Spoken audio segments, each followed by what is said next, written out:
मैं अपने बूढ़े पापा के साथ घर में अकेली रहती थी।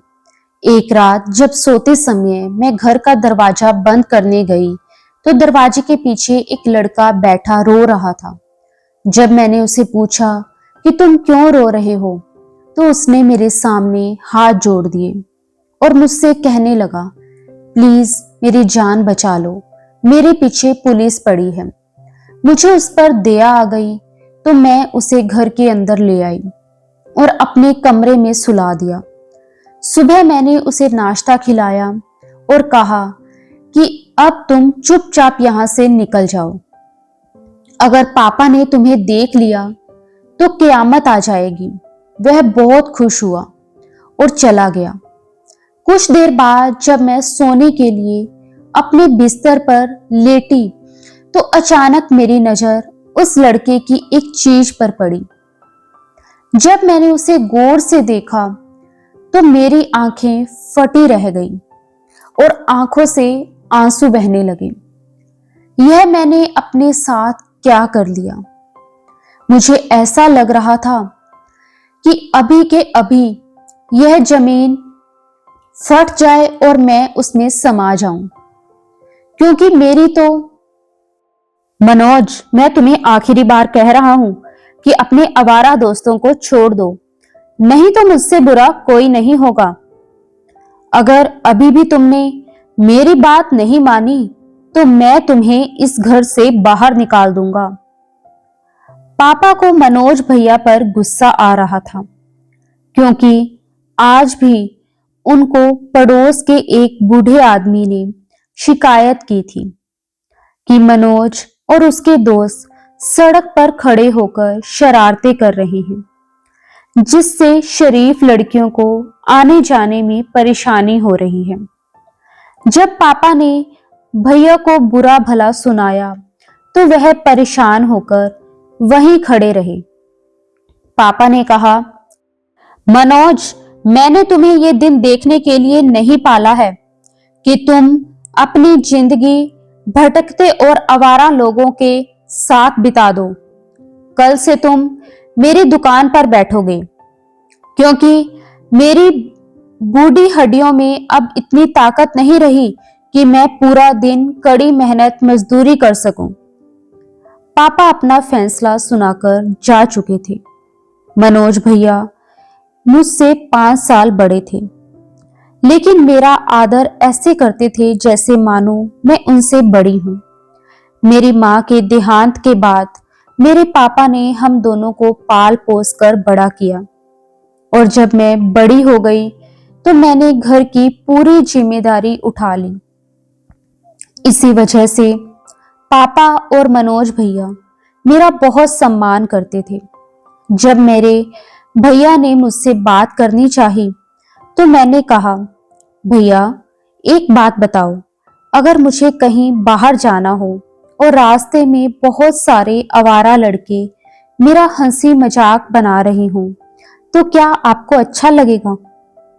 तब मेरे भैया ने ना में सिर हिला दिया और कहा, मैं उनकी जान ले लूंगा। तब मैंने उनसे कहा, भैया, तो फिर आप लोगों की वजह से जिन लड़कियों को परेशानी होती है, वह भी तो किसी की बहन बेटियां हैं। आपको तब ये सब ख्याल क्यों नहीं आता? मेरी इस बात पर भैया अपना सिर झुकाए खड़े रहे। मैंने उनसे कहा, अब आप पापा की बात मान लो और दुकान संभाल लो। इससे पापा के कमजोर होते शरीर को भी थोड़ा आराम करने का मौका मिलेगा। भाई ने कहा, रुचि, तुम बिल्कुल ठीक कह रही हो। अब से मैं ध्यान रखूंगा और कल से मैं पापा के साथ दुकान पर भी जाऊंगा। भाई की बातें सुनकर मैं बहुत खुश हो गई और घर का काम करने लगी। उसके बाद भाई घर से चला गया और कुछ घंटे ही बीते होंगे कि तभी पड़ोस में हंगामा होने लगा कि तरह तरह की आवाजें सुनाई देने लगी, जिनमें सबसे बुरी आवाज मेरे कानों में आ रही थी, देखो, देखो, ये मर गया। मेरा दिल बैठ गया कि पता नहीं कौन मर गया। तभी कोई आदमी हमारे दरवाजे पर आया और चिल्लाया, पर्दा बंद करो लड़की, लाश आ रही है। मैंने पर्दा लगाया और रोते हुए कमरे में चली गई।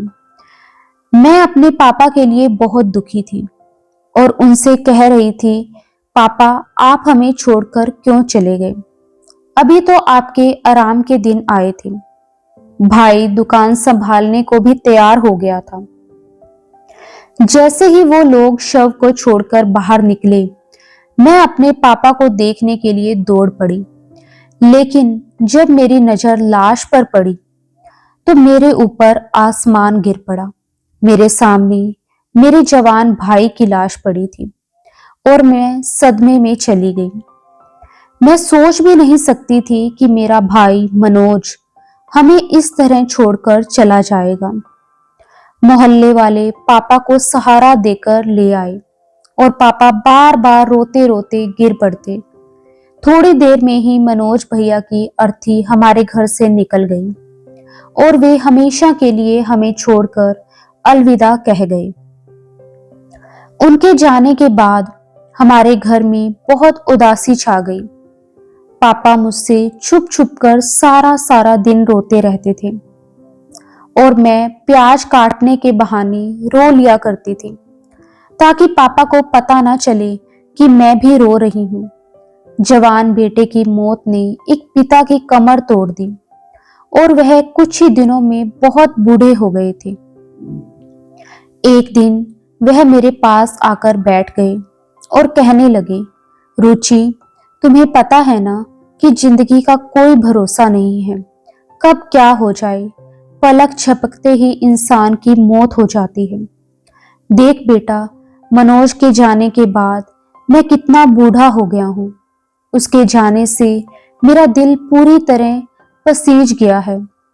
मैं जानता हूँ कि जिस पिता के जवान बेटे की मौत हो जाए वह ज्यादा समय तक जीवित नहीं रहता। इसलिए अपने जीते जी मैं अपने हाथों से तेरी विदाई करना चाहता हूँ और तेरी शादी करवाना चाहता हूँ ताकि मेरे जाने के बाद तुम अकेली ना हो जाओ। मैं अपने पापा के गले लगकर रोने लगी और उनसे कहा, पापा मैं आपको इस मुश्किल घड़ी में अकेला छोड़कर कहीं नहीं जाऊंगी, मैं आपके साथ ही रहूंगी। तब उन्होंने मेरे सर पर हाथ रखते हुए कहा, रुचि जिस दिन मुझे तुम्हारे लिए कोई अच्छा रिश्ता मिल जाएगा मैं तुम्हारी उससे शादी करवाकर तुम्हें विदा कर दूंगा। मैं अपने भाई को याद करके आंसू बहाती रहती और पापा मेरे रिश्ते की तलाश में परेशान होकर घूमते रहते थे। लेकिन एक अच्छा रिश्ता ढूंढना बहुत मुश्किल काम हो गया था, क्योंकि किसी की मजबूरी में भी लोग अपने लालच को हाथ से नहीं जाने देते। सबसे पहले तो रिश्ते वाले यही सवाल पूछते थे कि इस लड़की का जवान भाई तो मर चुका है और पिता बूढ़े हो चुके हैं, तो ये लोग दहेज में क्या दे सकेंगे। लोगों की ऐसी बातें सुनकर मैं खून के आंसू रोती थी। एक रात मैं पूजा करके आंगन में बैठी थी और पापा अब हमेशा बीमार रहते थे, इसलिए दवा लेने के बाद गहरी नींद में सो गए थे। जबकि मेरी आंखों से नींद कोसों दूर थी, तो मैं उदास बैठी अपने भाई को याद कर रही थी। थोड़ी देर बाद मैं अपने कमरे में सोने चली गई, लेकिन नींद नहीं आई। इसी तरह जब आधी रात बीत गई, तब अचानक मुझे याद आया कि मैं आज घर का मेन डोर बंद करना भूल गई हूँ। मैं जल्दी से उठी और दरवाजा बंद करने चली गई। जब मैं दरवाजा बंद कर रही थी, तो मैंने देखा कि एक लड़का हमारे दरवाजे के पीछे बैठा रो रहा था और उसे देखकर मैं बहुत डर गई थी। इससे पहले कि मैं उसे चोर समझकर चीखती चिल्लाती, वह तेजी से मेरी ओर बढ़ा और आकर मेरे पैरों के पास बैठ गया और मेरे सामने हाथ जोड़कर कहने लगा, प्लीज मेरी जान बचा लीजिए, मेरे पीछे पुलिस पड़ी है। वह लड़का मेरे भाई की उम्र का ही था, तो मुझे ऐसा लग रहा था जैसे मानो मनोज मुझसे कह रहा हो, रुचि मुझसे गलती हो गई है, प्लीज मुझे पापा से बचा लो। मेरा दिल एक पल के लिए पिघल गया और मैंने उसे कहा, आ जाओ मेरे पीछे। मैंने उस लड़के को अपने कमरे में आसरा दिया और कहा, तुम इस कमरे में आराम से रह सकते हो। इतना कहकर जब मैं बाहर जाने लगी तो उसने मुझे बुलाया और कहा, मैंने आपसे अभी अभी कहा कि मेरे पीछे पुलिस पड़ी है। आप इतना तो जानते ही होंगे कि पुलिस किसी अच्छे इंसान के पीछे नहीं पड़ती, तो फिर आपने मुझ पर विश्वास करके मुझे अपने कमरे में आसरा कैसे दे दिया। उसका सवाल सुनकर मेरी आंखें नम हो गईं और मैंने उसे कहा कि मेरा एक भाई था और उसका नाम मनोज था। जब भी उससे कोई गलती हो जाती तो वह पापा से बचने के लिए मुझसे इसी तरह मदद मांगता था। आज जब आपने मदद मांगी तो मैंने सोचा, क्या पता आपकी इस तरह मदद करने से मेरे भाई की आत्मा को शांति मिल जाए। मेरी बातें सुनकर वह लड़का थोड़ा उदास हो गया और कहने लगा, मुझे आपके भाई की मौत के बारे में सुनकर बहुत दुख हुआ। मेरा नाम सुमित है और मैं आपकी मदद की पूरी कोशिश करूंगा। जितना मुमकिन हो सकेगा मैं आपकी मदद जरूर करूंगा। ये सुनकर मैं कमरे से बाहर आ गई और सोने चली गई। हमारे घर में केवल 2 ही कमरे थे, एक में पापा सो रहे थे और दूसरे में मैंने उस लड़के को आसरा दे दिया था। अब मुझे खुद पर ताज्जुब हो रहा था कि मैंने कैसे एक अजनबी को अपने घर में रहने दे दिया। और उससे भी ज्यादा हैरत की बात तो ये थी कि मुझे कोई डर भी नहीं महसूस हो रहा था। खैर, मैं रात भर भगवान का नाम लेती रही और सुबह होते ही मैंने जल्दी से नाश्ता बनाया और सुमित के पास ले गई। वह भी जग रहा था और नाश्ता देखकर सुमित हैरान हो गया। मैंने कहा, अब तुम चुपचाप यहां से निकल जाओ, अगर पापा ने देख लिया तो क़यामत आ जाएगी। उसने जल्दी से नाश्ता किया और मुझे धन्यवाद कहा और बाहर निकल गया। थोड़ी देर बाद पापा भी जाग गए और मैं सुमित के बारे में सोचने लगी कि पता नहीं वह बेचारा कौन था और उसकी क्या मजबूरी थी। खैर, मैं फिर अपने घर के काम में व्यस्त हो गई, लेकिन रात होते ही मुझे फिर से सुमित का ख्याल आने लगा। थोड़ी देर बाद जब मुझे किसी के दीवार फांदने की आवाज आई तो मैं जल्दी से घर के बाहर आ गई। मैंने देखा तो सुमित मेरे सामने हाथ जोड़े खड़ा था और उसने मुझे कहा, प्लीज आज रात के लिए भी मुझे सहारा दे दो। आज रात भी मैंने उसे अपने कमरे में आसरा दिया और जब मैं वहां से जाने लगी तो उसने मुझे पूछा, क्या आपको आपके भाई की याद आ रही है? उसकी यह बात सुनकर मेरी आंखों से आंसू आने लगे और मैंने उसे कहा कि भाई के जाने के बाद सब बर्बाद हो गया है। पापा बिस्तर पर आ गए, दुकान बंद पड़ी है और अब तो घर में खाने के भी लाले पड़ गए हैं। भाई नहीं है तो ऐसा लगता है जैसे कुछ भी नहीं है। तब सुमित ने कहा कि आप चिंता ना करें, मैं आपका साथ दूंगा, जैसे आपने मुसीबत में मेरा साथ दिया है। उसने पूछा, आपका क्या नाम है? मैंने कहा, मेरा नाम रुचि है, और इतना कहकर मैं वहां से चली गई। मेरे भाई की मौत के बाद मैं बहुत डरी डरी सी रहती थी, लेकिन 2 रातों से मुझे कोई डर नहीं लग रहा था। ऐसा लग रहा था जैसे मेरे भाई ने ही मेरी सुरक्षा के लिए किसी को भेजा हो। मैं बाहर आकर लेट गई, लेकिन आज बार बार मेरी आंखों के सामने सुमित का चेहरा आ रहा था। उसकी आंखों में एक अजीब सी चमक थी और उसका हमारे साथ होना मुझे अच्छा लग रहा था। सुबह होने से पहले ही मैंने उसे नाश्ता कराकर वापस भेज दिया। जब पापा उठे तो उन्हें चक्कर आ रहे थे। उनकी हालत बहुत खराब थी।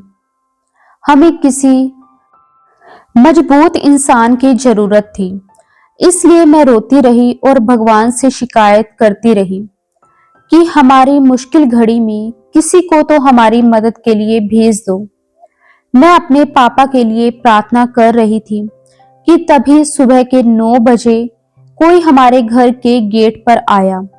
पापा दरवाजा खोलने के लिए उठे तो मैंने उनको मना किया और कहा कि आप बाहर मत जाइए, आपकी तबीयत ठीक नहीं है, मैं खुद देख लूंगी।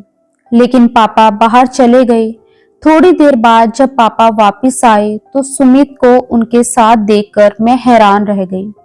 तब पापा ने मेरी तरफ देखा और कहा, रुचि, ये लड़का तुम्हारे भाई मनोज का दोस्त है, इसके लिए चाय और नाश्ते का इंतजाम करो।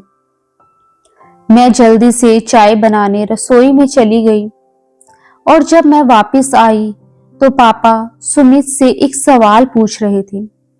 पापा ने उसे कहा, मैंने कभी भी अपने बेटे के मुंह से तुम्हारा जिक्र नहीं सुना। तब सुमित हंसते हुए बोला, अंकल, आप बिल्कुल सही कह रहे हैं, क्योंकि मैं और मनोज बहुत करीबी दोस्त नहीं थे। हमारी दोस्ती तो याकायक हो गई और मनोज बहुत ही अच्छा इंसान था। हम साथ में कुछ काम करने की सोच रहे थे, फिर अचानक ही उसकी मृत्यु हो गई। सुमित के मुंह से अपने बेटे का जिक्र सुनकर पापा की आंखों से आंसू आ गए थे। सुमित ने पापा से कहा, अंकल, मैं बेसहारा हूं। अगर आप अपना हाथ मेरे सर पर रख देंगे तो मैं समझ जाऊंगा कि मुझे मेरे पिता मिल गए। पापा ने सुमित के सर पर हाथ रखा और फिर सुमित पापा को जबरदस्ती अपने साथ अस्पताल ले गया। और जब वह दोनों अस्पताल से वापस आए तब पापा की हालत पहले से काफी बेहतर थी। न जाने इतने कम समय में सुमित ने पापा पर ऐसा क्या जादू कर दिया था कि पापा ने अपनी दुकान की चाबियां सुमित को सौंप दी। शाम को 7 बजे सुमित वापस आया और पापा को चाबी और हिसाब देकर वापस चला गया।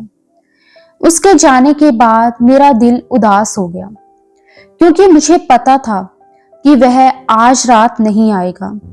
लेकिन ठीक उसी समय वह आया और उसे देखकर मैं बहुत खुश हो गई।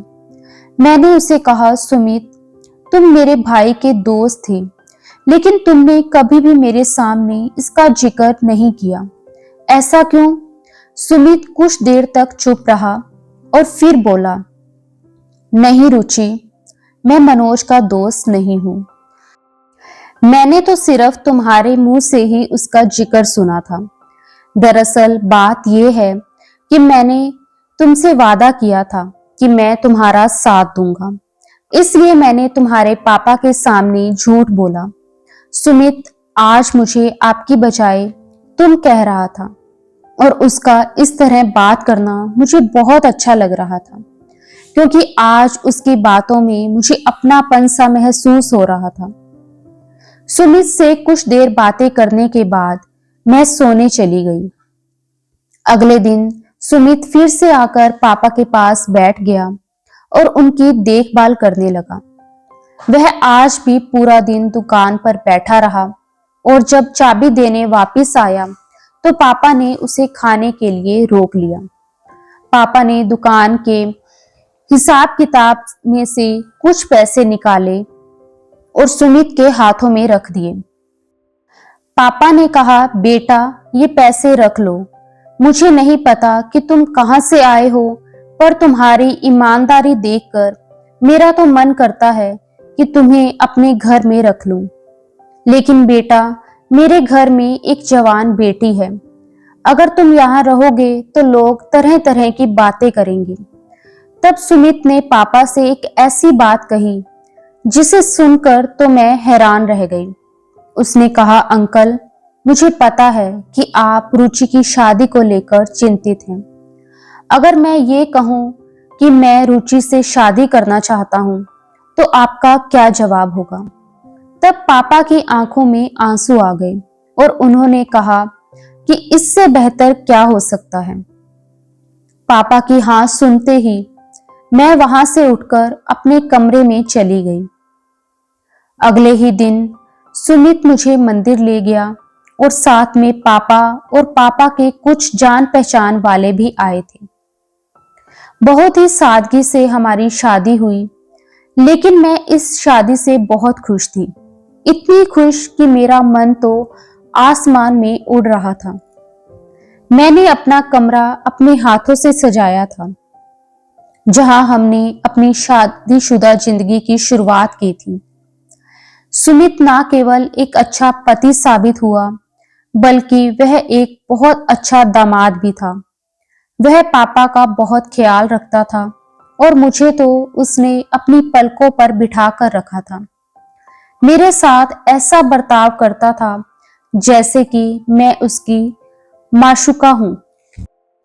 मैं उसके साथ इतनी खुश थी, भाई के जाने का दर्द भी अब भरने लगा था और पापा को भी अब चैन पड़ गया था। उन्हीं दिनों मुझे एक खुशखबरी मिली कि मैं मां बनने वाली हूं। तब तो मेरे पैर जमीन पर नहीं पड़ रहे थे, लेकिन तभी एक बुरी खबर भी आई कि पापा हमें छोड़कर चले गए। एक दिन पापा की तबीयत अचानक बहुत खराब हो गई, तो सुमित उन्हें डॉक्टर के पास ले गए। लेकिन डॉक्टर ने कहा कि उनकी मौत तो यहाँ पहुंचने से पहले रास्ते में ही हो गई थी। मैं अपने बेटे से मिलने जा रहा हूं, ये उनके आखिरी शब्द थे। मैं पूरी तरह से टूट गई, लेकिन सुमित और उसके प्यार ने मुझे संभाल लिया था।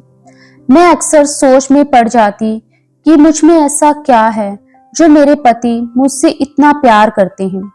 पापा की 13वीं के बाद जब सुमित ने मुझे कहा कि अब मैं तुम्हें अपने घर ले जाना चाहता हूं, तो मैं भी खुशी से तैयार हो गई। लेकिन मुझे कहाँ पता था कि सुमित के घर जाते ही मेरी सारी खुशियां छीन जाएंगी। जब मैं सुमित के घर पहुंची तो मैं यह देखकर हैरान रह गई कि वह तो बहुत ही बड़ा और सुंदर घर था। उस दिन भी मैं बहुत खुश थी। सुमित देर रात तक मुझसे बातें करता रहा और फिर मेरी आंखें बंद हो गई। सुबह जब आंख खुली तो मैंने सुमित को अपने पास नहीं पाया। मैं जल्दी से उठी और बिस्तर ठीक करने लगी। तभी मेरी नजर एक लिफाफे पर पड़ी, जो बेशक सुमित का ही था। जब मैंने उस लिफाफे को खोला तो मेरी आंखें फटी की फटी रह गई, क्योंकि उसमें तो मेरी ही तस्वीरें थी। वह तस्वीरें जो मुझसे छुपकर खींची गई थी। कभी बाजार में कुछ खरीदते हुए तो कभी बस में सफर करते हुए मैं डर के मारे कांपने लगी, क्योंकि वह तस्वीरें मेरी 2 साल पहले की थी और ये तस्वीरें सुमित ने मुझसे छुप कर ली थी। मुझे कुछ भी समझ नहीं आ रहा था, तो मैं कमरे से बाहर आ गई और इधर उधर देखने लगी। घर मेरी कल्पना से भी बहुत बड़ा और खूबसूरत था। मैं उन कमरों में जाकर देखती रही जहां कीमती सामान बिखरा पड़ा था। मैं घर की सजावट देखकर दंग रह गई थी कि तभी मुझे एक बंद कमरा दिखा, लेकिन मुझे उसकी चाबी नहीं मिल रही थी।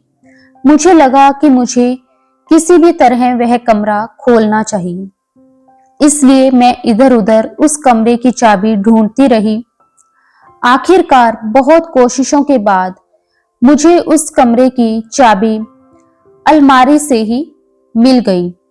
मैं जल्दी से उस कमरे की तरफ गई और जैसे ही मैंने उस कमरे को खोला तो मेरे होश ही उड़ गए। वहां बिस्तर पर मेरे भाई मनोज की शर्ट पड़ी थी। मैंने उसे एक नजर में ही पहचान लिया था। मैं घबराकर आगे बढ़ी और अपने भाई की शर्ट को गले लगाकर रोने लगी। रोते रोते मुझे हिचकियां आने लगी थी कि तभी अचानक कमरे का दरवाजा खुला। सुमित डरा डरा सा कमरे में आया और कहने लगा, रुचि, तुम यहाँ क्या कर रही हो? मैं उस पर चिल्लाने लगी कि तुम मुझे बताओ कि मेरे भाई की शर्ट यहाँ क्या कर रही है? तुम कौन हो और तुम्हारा मेरे भाई के साथ क्या रिश्ता था? तब सुमित ने कहा, क्या मतलब है तुम्हारा? ये तुम्हारे भाई की नहीं, मेरी शर्ट है। मैं तो तुम्हारे भाई से कभी मिला भी नहीं। मैं आगे बढ़ी और सुमित का हाथ अपने सर पर रखते हुए कहा, तुम्हें मेरी और होने वाले बच्चे की कसम, मुझे सब कुछ सच बताओ। सुमित अपना सर पकड़कर बिस्तर पर बैठ गया और उसकी आंखों से आंसू बहने लगे। उसने कहा, रुचि, मैं तुम्हें बहुत प्यार करता हूं। एक दिन जब मैंने तुम्हें बाजार में चूड़ियां खरीदते हुए देखा, उसी दिन से मुझे तुमसे प्यार हो गया। मैंने तय कर लिया था कि चाहे कुछ भी हो जाए, लेकिन मैं तुम्हें पाकर रहूंगा। इसलिए मैं तुम्हारा पीछा करने लगा। लेकिन जैसे जैसे समय बीत रहा था, मैं तुम्हारे प्यार में पागल होता जा रहा था। मैं एक बहुत अमीर परिवार की इकलौती संतान हूं। आज तक जिस चीज पर भी मैंने हाथ रखा है, वह मुझे मिलती आ रही थी। फिर ऐसा कैसे हो सकता था कि जिससे मैं प्यार करूं वो मुझे ना मिले, या मैं अपने प्यार से ही दूर हो जाऊं। इसलिए मैंने तुम्हारे भाई मनोज से दोस्ती कर ली और मैं मनोज से हंसी मजाक भी करता रहता था। एक दिन मैंने सभी दोस्तों के बीच गलती से मनोज को अपना साला कह दिया और इस बात से मनोज मुझसे बहुत नाराज हो गया था। मैंने उसे बहुत मनाया, लेकिन वह नहीं माना। तब मैंने मनोज को बता दिया कि मैं तुम्हारी बहन रुचि से बहुत प्यार करता हूं और उससे शादी करना चाहता हूं। तब उसने कहा कि अगर तुम कोहिनूर का हीरा भी होते ना, तो भी मैं अपनी बहन का हाथ तुम्हारे हाथ में नहीं दूंगा। मैंने उसे कई बार समझाया, लेकिन वह मुझसे इतनी नफरत करने लगा था कि मेरी कोई बात सुनने को तैयार ही नहीं था। फिर एक दिन उसने इसी बात पर मुझसे झगड़ा किया और मुझे मारने लगा। मैंने अपने बचाव के लिए उसे धक्का दे दिया और वह सड़क पर जा गिरा और तभी एक कार ने उसे टक्कर मार दी और मनोज की उसी वक्त मौत हो गई। मेरा उसे मारने का कोई इरादा नहीं था। ये सब एक दुर्घटना के रूप में हुआ था, लेकिन उसके एक दोस्त ने मुझे उसे धक्का देते हुए देख लिया था।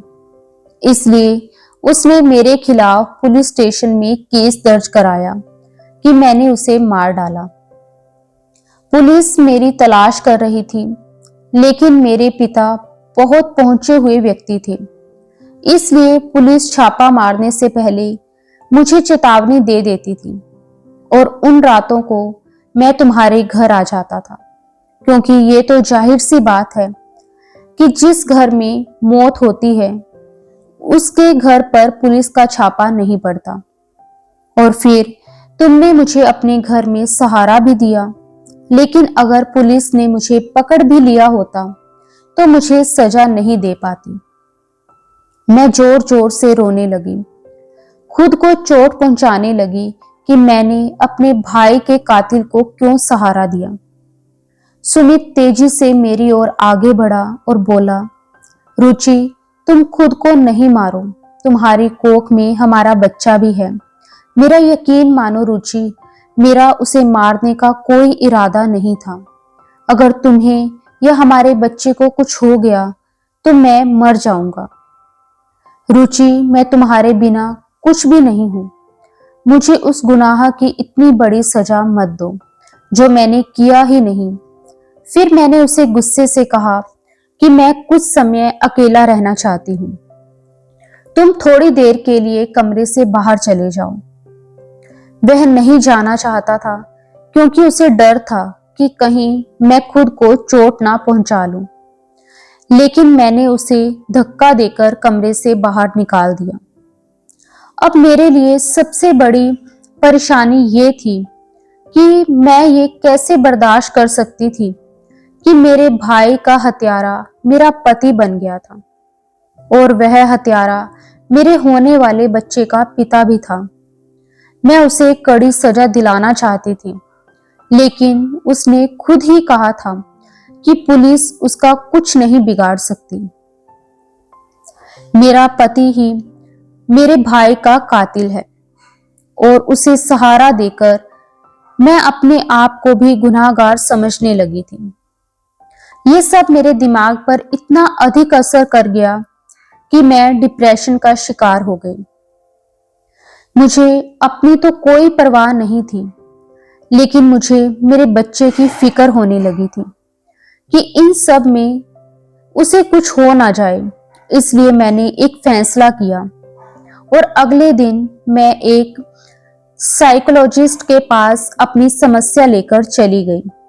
मैंने उनको पूरी बात बताई और कहा कि अब मैं अपने पति से तलाक लेना चाहती हूँ। वह बहुत धार्मिक और समझदार थे।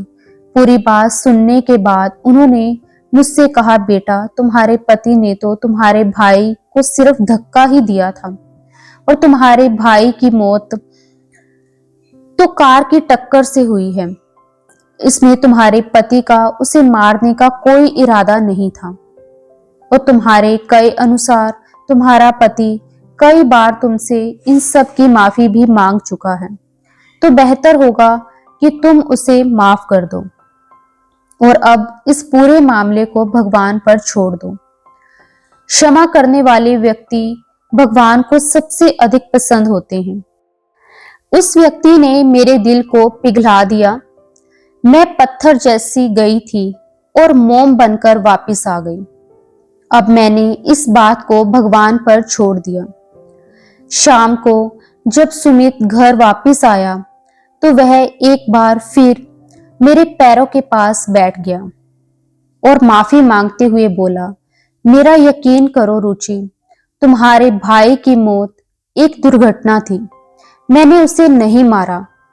मैंने अपना दिल बड़ा रखकर उसे माफ कर दिया और उसके साथ हंसी खुशी अपनी जिंदगी बिताने का फैसला किया। आज इस दुर्घटना को कई साल बीत चुके हैं, लेकिन सुमित और मैं सब कुछ भूलकर बहुत खुशहाल जिंदगी जी रहे हैं।